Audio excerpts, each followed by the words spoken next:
Great place. You pay the taxes now, you put the money away, you never have to worry about taxes again. People don't want to even think about spending or paying money right now. And same thing with Congress. It seems like they can't get enough traction. You tried very hard there in 2012 to get attention. How far up did we get in the polls as far as people being aware of the debt and wanting to get something done? Do you remember? Well, first, I have done Roth transfers last year and this year. Okay, so I believe in leading by example. Okay. Yes. Yep. Secondly, people are getting more concerned about it. And it's not just Main Street America, it's our investors. We're starting to have a supply and demand imbalance. We need to issue a lot more debt, and the appetite for our debt is going down. China has significantly reduced its debt holdings. Other countries are becoming reticent about buying as much of our debt as they have historically. We're having to pay higher interest rates in order to be able to finance our deficits. The second largest expense is interest. The fastest growing expense.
Take advantage of meeting with a professional who will create a one-page financial review that'll indicate if you're in need of a full-blown financial plan.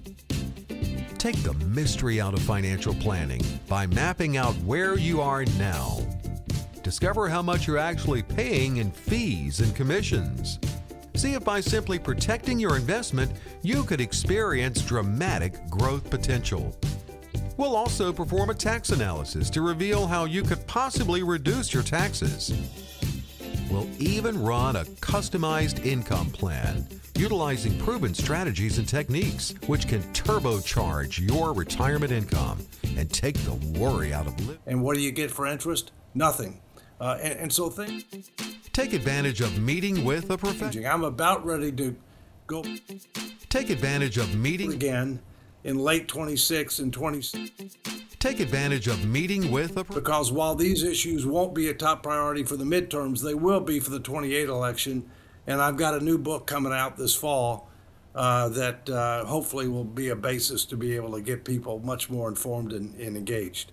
Do you have a title for the book yet? Yes, Saving Social Security and America, Common Sense Solutions. What do you think of the top 2 or 3 solutions people could push their congressmen or women to do now? Well, we need that commission. There are bipartisan bills in both the House and the Senate. that hopefully can get moved to the lame duck session. Nothing's going to happen before the midterms. Congress is not going to pass a constitutional amendment, and so we need to go with Plan B. Plan B is what the founders envisioned. The states need to get together, propose an amendment. Congress should have called a state-led convention as far back as '79. They didn't do it. They're stiff in the states, and now I'm trying to get a state attorney general to sue the Congress for failing to call the convention. I think these are very two significant things that are either going to happen or not happen in calendar 2026, and so let's hope that they do. Social Security, the trust fund goes to zero in 2032. That's an action-forcing event. Medicare Part A goes to zero in 2033. That's an action-forcing event. And that's why I say that while it's not going to be a big issue in this year's midterms, it will be in 2028. We need to start tilling the ground on it, turning the heat up. It's right when I was supposed to start getting Social Security at 67 when I you hear start you, messing my with friend. everything. I hear you, my friend. By the way, the 67 is probably going to go up 1 month a year over 24 years. Wow. Yeah. Well, I mean, they That's can't a afford to pay prediction. us. We're living longer, and it's we don't have that money there. It's not there. So the Roth IRA, it makes a lot of sense now because at least we know where the tax rates are now, and if we put it in a place that the government supposedly can't touch, I mean, how confident are you that they won't try to change those rules going down the road? Well, your grandfather, okay, even if they try to change the rules going, they're not going to do it retroactively. And I do think that the individual income tax rates are as low as they're ever going to be. Yep.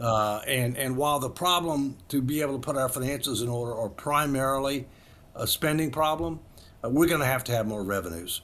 And the single largest source of revenue is individual income taxes. It's frustrating when we all can see this, but it doesn't seem like Congress really cares.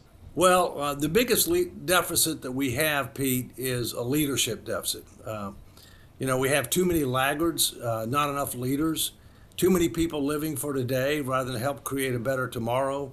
The sad thing is for the first 200 years roughly of our republic, we believed in the concept of stewardship, which is not just generating positive results today, not just leaving things better off when you leave them when they came, but leaving things better positioned for the future. We've abandoned that, and my generation, the baby boom generation, is not discharging that responsibility.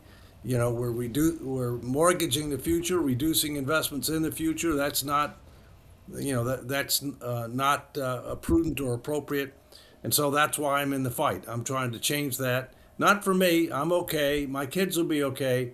I'm concerned about my grandkids and future generations. I'm writing a series of books now. Each one has 15 people in it, and it's called Grow It or Blow It. And it's about like people you remember in the past, like the Commodore Vanderbilt, all the famous people, the big millionaires and billionaires who made the money, and within 3 generations, many of their fortunes they left was gone because the grandkids never saw mom and dad working as hard as they did. The kids usually kept it alive for the most part. It's the grandkids because they didn't see all the sweat and equity that went into building this empire, and so fast the empire disappeared a lot of times. And that's what's happening here with our government if we're not careful. Our whole U.S. system could go the same route as some of these inherited wealth folks had the trouble with. Well, we need to learn from history. We need to learn from others. There are plenty of superpowers that have existed in the past that no longer exist. The leading indicator on the way up is economic power. The leading indicator on the way down is loss of economic power. We're not exempt from the laws of prudent finance. If you can't put your finances in order, you will lose economic power with adverse consequences both internationally and domestically. Not only economic consequences, but also national security consequences. Now, a lot of people listening say, this doesn't really apply to me. I don't really care. The government's to do it or they don't do it. But what can we really do? Let's take it down to the grassroots level. People are listening. They're getting mad. They should be getting mad because the dollars, folks, that you've been putting aside are worth less and less because of this. And especially if taxes keep going up, the money you thought you were going to have isn't going to be there anymore. And, David, what can the average consumer, the average citizen that's listening right now, how can we get this to a point where we can get that grassroots to grow to 60, 70%. If we can get up to 70, 80% of everyone on Congress, they'll have to do something. Well, I'm president of a new and emerging effort that has not gone public yet called We the People. And we're going to try to have a major citizen education activation campaign for the 28 election to get 50 million Americans engaged and communicating with their current and prospective elected officials to make these issues a top priority in the 2028 election. And let me give you some numbers, Pete, that I think people can relate to more. Most people can't relate to billions, much less tens or hundreds of trillions. Right. So let's say that Uncle Sam is a real person. And I'm going to take the financial statements for the U.S. government for the year ended September 30, 2025, and all I'm going to do is drop 8 zeros. So this is what Uncle Sam financials look like. He made $52,000. He spent $73,000. He's in the hole for the year, $21,000. He's got total liabilities and unfunded obligations of $1,362,000. Wow. But don't worry, he's got $61,000 in assets, so he's only underwater $1,301,000. Would you lend Uncle Sam money? No. There you go. Get out of my office, I'd say. And by the way, Jamie Dimon, who's a pretty smart guy, chairman and CEO of J.P. Morgan Chase, was asked this past week, would he buy long-term U.S. bonds? Personally, he said no. Wow. It's just frustrating when we talk about these kind of things. And folks, if you're interested in finding out, how to get that Roth conversion started, because, you're going to have to pay taxes when you convert the money from a regular IRA or 401k or 403b or thrift savings plan over to a Roth. But you better pay it now than pay it later over and over again. It's the analogy of a farmer who has a bunch of IRS agents come up when he's planting the seeds one season, and they say, hey, Mr. Farmer, we can either tax you on these seeds and never come back again, or we can let you not pay tax on these seeds today, but come back every year at harvest and tax you over and over again. I think we all know where we'd stand on that. It's frustrating because you and I both can see this happening, and I know a lot of folks out there can see what's going on with the government, but nobody wants to do anything about the debt, and it's what happens. It's going to keep growing. Yes, it is. Can't ignore it. Ignoring it's not going to make it go away. No one wants to make these uncomfortable decisions. They don't want to get voted out, I guess. So it's a lot easier to promise people a lot of free stuff than it is to tell people we need to tighten the belt a little bit. Well, everybody wants something for nothing. I mean, one party wants to have tax cuts. The truth is not all tax cuts stimulate the economy. Very few pay for themselves. The other party wants to grow government even more, even in circumstances where we're not generating the results that we need to achieve. The truth is we're going to have to reform Social Security and make it solvent, sustainable, secure. We're going to have to do the same thing for Medicare, but we've way overpromised on health care. We're going to have to dramatically reform our healthcare system. We can get into that if you want. Yes. So Social Security is very easy to solve. We can exceed the expectation of every generation of Americans. We can talk about that a little bit if you want. But the toughest choices are going to have to be on healthcare and taxes. Those are going to be the toughest choices. So what do you think about the healthcare, Dave? Well, first, we've overpromised, oversubsidized, and we have failed on the 3 elements you have to have a successful and sustainable system. Now, we're in baseball season. Let me tell you what those 3 are. Number 1, you have to have properly designed incentives that encourage people to do the right thing and discourage them from doing the wrong thing. Mm-hmm. You need to have adequate transparency, including things like cost and quality, to provide reasonable assurance they will do the right thing and discourage them from doing the wrong thing. And then you have to have appropriate accountability, which means positive reinforcement when people do the right thing and accountability when they don't. In the case of healthcare, we're 0 for 3. That's a strikeout, okay? Wow. And so we need to step back and ask ourselves, how much universal healthcare, and I did use the word universal, how much universal healthcare is appropriate, affordable, and sustainable? And most Americans believe that's preventative wellness and catastrophic care that everybody ought to get. If you want more than that, then you get it from your employer, you get it from your union, you get your industry association, or maybe you buy it through the Affordable Care Act, which is by the way, misnamed, just like the Inflation Reduction Act. How did that one work out? Okay, but you got to keep in mind Congress is not subject to truth in advertising laws. Okay, if they were, a lot of people would be in trouble. But so we need a dramatic reform because we spend about 50% more of our economy on healthcare than other industrialized nations as a percentage of GDP, and we get below average results. Yeah. Well, what's been very troublesome to me is the amount of fraud we keep seeing, like billions and billions of dollars of fraud. I'm kind of mad that I didn't think of one of these things and open up some phony companies with phony patients and no beds and bill the government for billions a year and just get away with it. Because I really haven't seen anyone, we're not seeing these perp walks. And if you don't see the perp walk, I mean, you start thinking maybe I should try something like that. Well, criminals go where the money is. Yep. Remember, people asked in the past, why do you rob banks? That's where the money is. That's Willie Sutton. Yeah. I remember they said. Healthcare is where the money is, okay? Right. But understand this. The federal government needs to learn a lesson. You need to have adequate controls up front before the money goes out, because once it goes out, you're probably not getting it back. The other thing you need to do is you can't have self-certification. Newsflash, criminals have no problem self-certifying if they're eligible for something they're not eligible for. And then thirdly, you have to have information systems that will share information across these different systems. So you're not paying things to dead people. So you're not, very simple things. But again, the government is a lag indicator when it comes to these things. And so, like Social Security, what's the solution for that? Because we're coming right up now. I mean, we're right here on the deadline now. It's just a few years away where people are going to start feeling catastrophic changes. Mm-hmm. Well, here's where I think we're going. Okay, as I said, we can exceed the expectation of every generation of Americans because young people don't think they're going to get it, and they're wrong. They are. They're going to get it probably at a different age and maybe a different amount. Seniors think they're going to get cut dramatically. That's not going to happen either. So we can reform it, phase in the changes, and everybody gets more than they think they're going to get. I think that's exceeding expectations. So what are some of the things? I think we're probably going to see a further gradual increase in the normal retirement age because we are living longer. Secondly, I think we're going to see a significant increase in the taxable wage-based cap, but not an elimination of the taxable wage-based cap. I think we're going to see an effort to try to prevent, or if we can't prevent it, minimize tax rate increases, because that's a very regressive tax.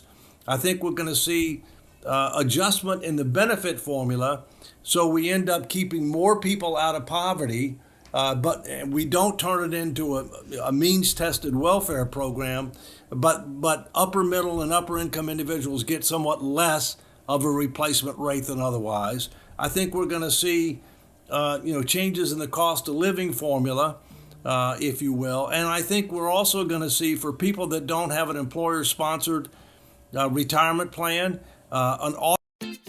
Take advantage of meeting with a professional who will create a one-page financial review that'll indicate if you're in need of a full-blown savings supplement that would come on. Take advantage of meeting with a professional who will create a one-page financial review that'll indicate if you're in need of a full-blown financial plan. Take the mystery out of financial planning by mapping out where you are now. Discover how much you're at. Reform defined benefit system, and I think we'll keep the defined benefit system because most everything else you have in the retirement world is defined contribution, where the individual ends up bearing the investment risk. David, here's what Thomas said to me the other day, and I looked at him and he said I could say it. We did this little back and forth, and he said, "Oh, you could say it." We were doing our little communications by baseball signs. I was throwing signs to him, and he said this to me. He said, "Coach, if they would have let us have our own individual Social Security accounts when we first started this system, we could have all picked where we had our money, but we all would have had our own money in our own little accounts." Why did the government not do it like that? Well, for one thing, the government created this program in 1935. It started paying benefits in 1940. It's a pay-as-you-go system, and therefore the people who ended up getting the early benefits got a huge return on investment, okay? The simple fact of the matter is that most people don't understand that Social Security is 3 insurance programs. It's just not a retirement savings account. It is retirement income, it is disability income, and it is survivor's income. And one of the guys that's going to be going on tour with me is a guy by the name of Joe Penland Sr., Joe from Texas, and you can find out more about it at his website, Joe from Texas. And he benefited from all 3 of those programs when he was young. And he's lived the American dream. He's now wealthy, is a very successful entrepreneur. But you need to understand what the system is. It's a 3-pronged social insurance system, not just a savings and retirement account. Yeah. Well, it wasn't designed to be that. It was designed to be a safety net, which that's correct. We want to keep that safety net. We can't live on, like, you need other money to supplement that, but it's a good way to help pay the bills, I guess, to well, living and Pete, expenses. when we formed it, it was intended to be the foundation, and like a house, you can't just live on a foundation. You need employer-sponsored plans. You need personal savings on top of that in order to have a habitable dwelling. Yeah. We got a couple minutes here before we let you go, and I want to ask you what you think about this, what appears to be a push towards socialism. Where do you think the money is coming to get all these political ads to push socialism? Do you think it's coming from other countries Take advantage of meeting with a professional that are trying to bring us down by making us try to get too many people interested in socialism? They've never told them the bad things about socialism, have they? Unfortunately, many Americans don't learn from history and don't learn from others, and this is a perfect example of that. There has never been a true socialist, which many times converts into communism, that's been successful, that stood the test of time. And if you want to scare the bejesus out of somebody, have them read the platform for the Democrat Socialists of America. It's basically paralleling Saul Alinsky's communist principles. Take control of education, take control of health care, don't worry about deficits and debt, tax the rich. It won't work, okay? But again, the problem is people don't learn from history and people don't learn from others. If they did, they wouldn't have anything to do with this.